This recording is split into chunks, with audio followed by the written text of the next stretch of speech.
Hey guys, what's up? It's iFlynn here, and today we're going to be talking about basically everything that they showed in DevStream 112. They didn't really show too much, but they did show the new frame, and they did talk a little bit about the new UI elements and when the sacrifice is actually going to be coming to PC. So that is basically all we're going to be talking about in this video: the new frame, his abilities, mainly focusing on that, and also the sacrifice release date, because that is the big one. So they did say that they wanted to have the sacrifice out before TennoCon, so that basically means that the sacrifice quest is coming anytime between now and the 7th of next month, which is absolutely insane. Like, it's that close. We may be getting Umbra super soon, implying we get Umbra from that quest, but we can assume that Umbra's going to have something to do with that quest because it was in the trailer, like the little teaser that they showed off at last TennoCon. But yeah, it's super close. It's going to be super awesome. Hopefully, you can bet your ass I'm going to be streaming it whenever it does come out. Doing another long ass stream to kind of lead up to the event off it. So that's going to be cool and fun. But other than that, they didn't say much. They showed a poster off for it of Ballas, and they also said that the Ballas voice actor is going to be at TennoCon.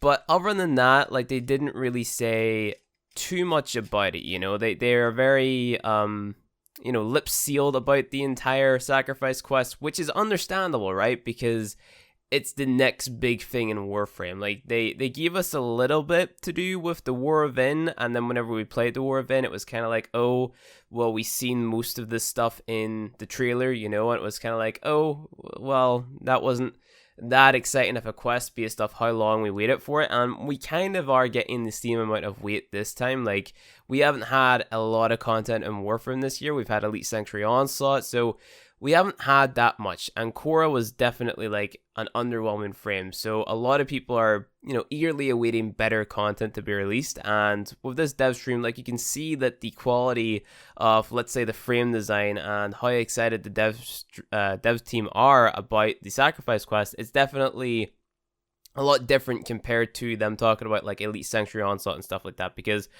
in my opinion, Elite Sanctuary Onslaught and the Korra release was a huge mess. Like, Sanctuary Onslaught was just a super buggy game mode, and Korra was such an underwhelming frame that it didn't feel like a Warframe update. Like, it was like, oh well, this feels like more like one of those really small updates that we're gonna get, which is like hotfix after hotfix after hotfix. It didn't really feel, pristine to the DE standard, right? Because I have like, in my opinion, there's like a level of quality that comes with every single DE update, and that one just felt underwhelming compared to all the other updates for whatever reason to me. But that's just how I feel about it. So enough about that.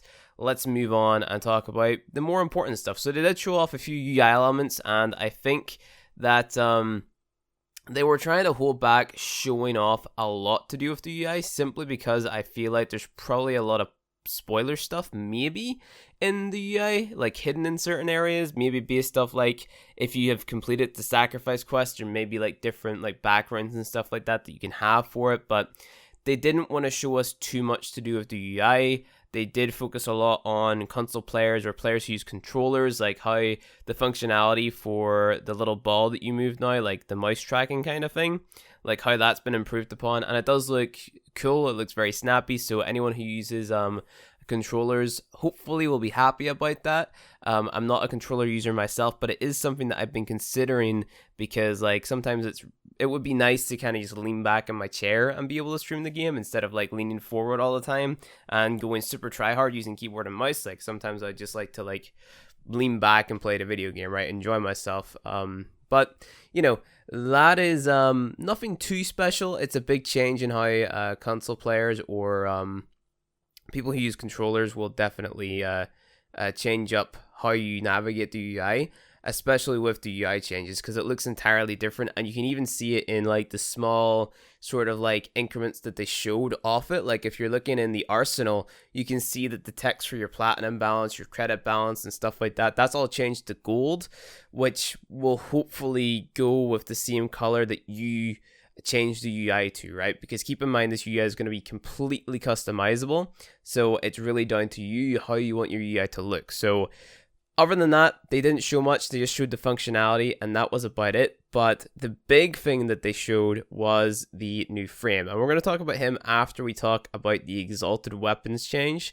So if you guys aren't aware, they're actually making it so that exalted weapons are now moddable on their own, right? So if you look at a frame like Excalibur, you would put on a melee weapon, and then you would throw mods onto your melee weapon.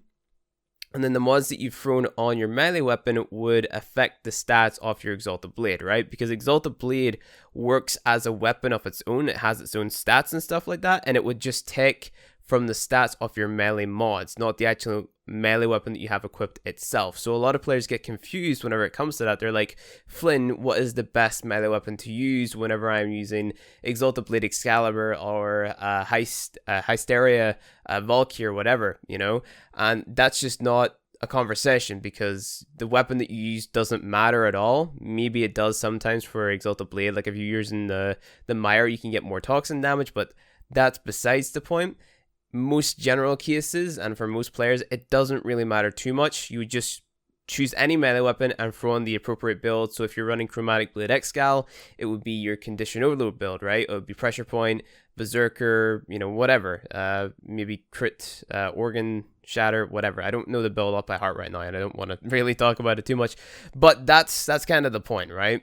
So that's coming into the game, and they said that they're going to have a balance of like good polarities on them. So I'm expecting like every single exalted weapon to have like at least one V polarity, one dash polarity or something like that, so that it doesn't like eat up all of your forma, right? So that's inherently going to make it so that frames like Excalibur or Valkyrie or whatever cost more forma in total, which you can look at it two ways. You can look at it as a bad thing for the players who don't have the forma, or you can look at it as a good thing for newer players getting into the game, because it's going to make them far more powerful, right?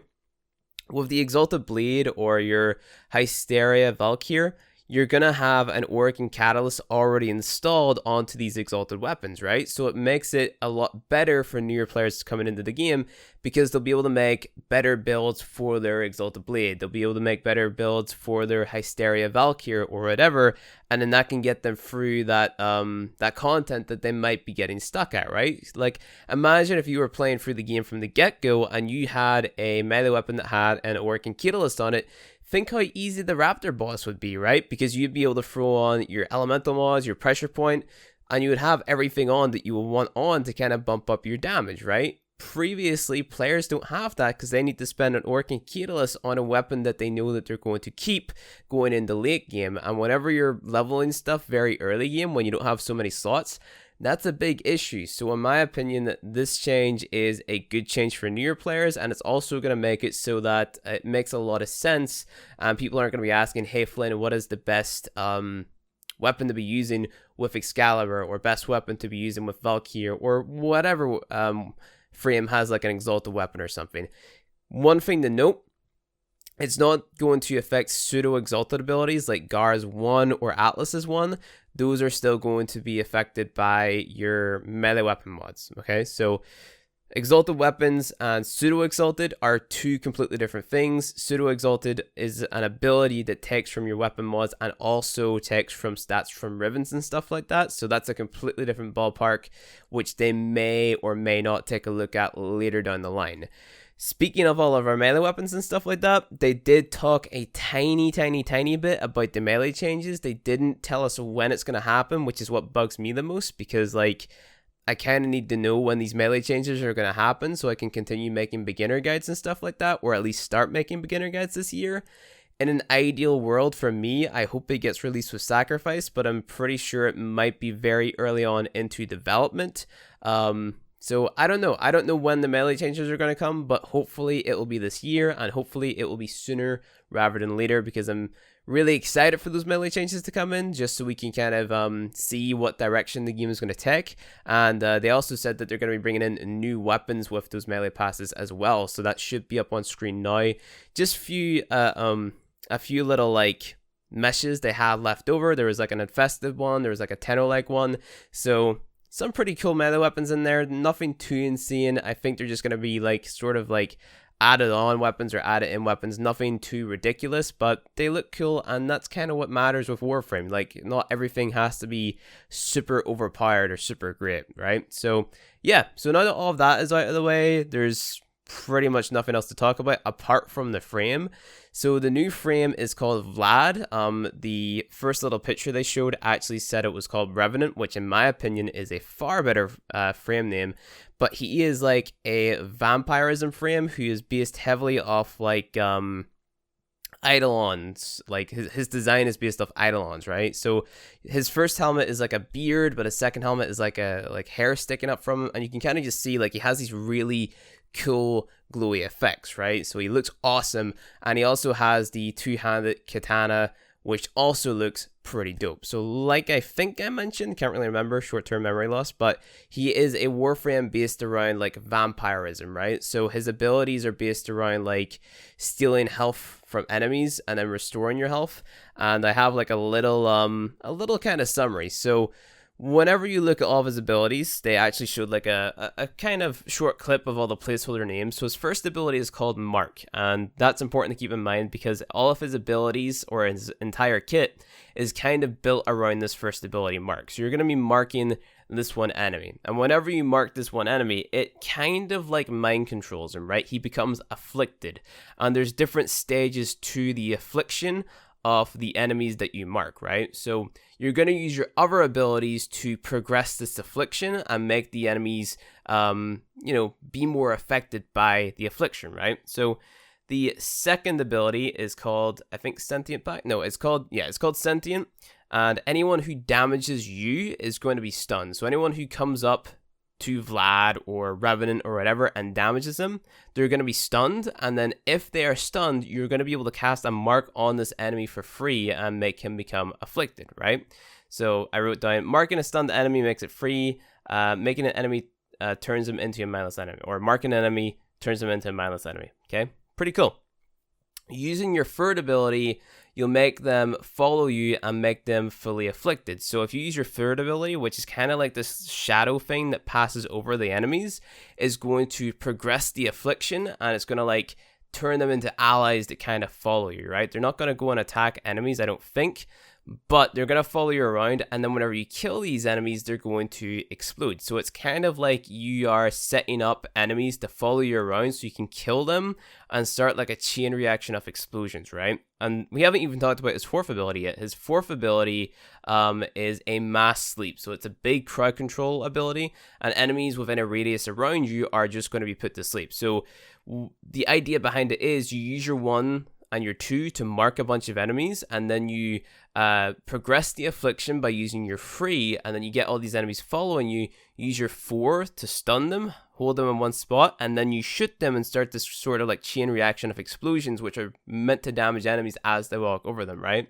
So I'm getting mixed signals from the community about the frame. Some people think that he sounds good, like he's fun, and other people think that his kit sounds very overwhelming. What the developers did say is that they're going to be taking another look at the abilities and obviously changing them based off of feedback, which is a good thing. There's another thing that I also should have mentioned about his passive and his third ability. His passive makes it so that you have innate lifesteal, which is based off how much energy capacity you have, right? So I think the more energy capacity you have, the greater your lifesteal effect. So that's pretty cool. And then your third ability is going to steal health and shields whenever you pass over the enemies. So that's also pretty cool. Whenever I talk like, or tell you guys about it, it doesn't really seem like the best frame ever, in my opinion. But I do see it being a good sort of like wide scale crowd control frame that you can use in a survival or something just to kind of have fun. I don't know if I'm a fan of that or not. He sounds like he maybe might be a good mobile defense frame. It kind of depends on the stats and stuff. But like I can see him being good in a few areas, but ultimately I don't think he's going to be one of those frames which is as effective as something like a Gara, who can like completely slow down enemies, or even a Nova, right? He's not going to be to the same scale as those super useful frames that we have in the game right now. But other than that, that was pretty much it whenever it comes to the frame. They only really talked about skins and dojo changes and stuff like that, but all we can really do is wait for the sacrifice quest, wait for this new frame to come out, and yeah, you're gonna be able to play Frame Fighter at TennoCon. So if you're gonna TennoCon, you're gonna be able to do that, which is fun and cool. But yeah, like it was an okay dev stream. I usually don't watch dev streams anymore because like they tend to fill me in on what I'm going to be getting, and then the thing that I get doesn't seem as good because I'm not really surprised by it in any way, shape, or form. So that's why I kind of don't watch dev streams anymore. But whenever they're showing something big like this, I kind of feel like watching it. I don't know, my opinion's kind of changed on Vlad since I first seen him. Like, whenever I just read back what his kit does, it just doesn't feel like he's going to be the most effective frame ever, but we're going to have to wait and see what happens whenever he comes out, and that's pretty much it. But I'm excited for the sacrifice quest. Hopefully you guys are too. I'm excited to get Vlad and play around with him, and I'm also super excited to get those new melee weapons and the new dual-handed katana. That's going to be super cool. So anyway, guys, if you enjoyed this video, go ahead and hit that like button below. If you want to see more Warframe content from me, hit subscribe, and I'll see you guys in the next video.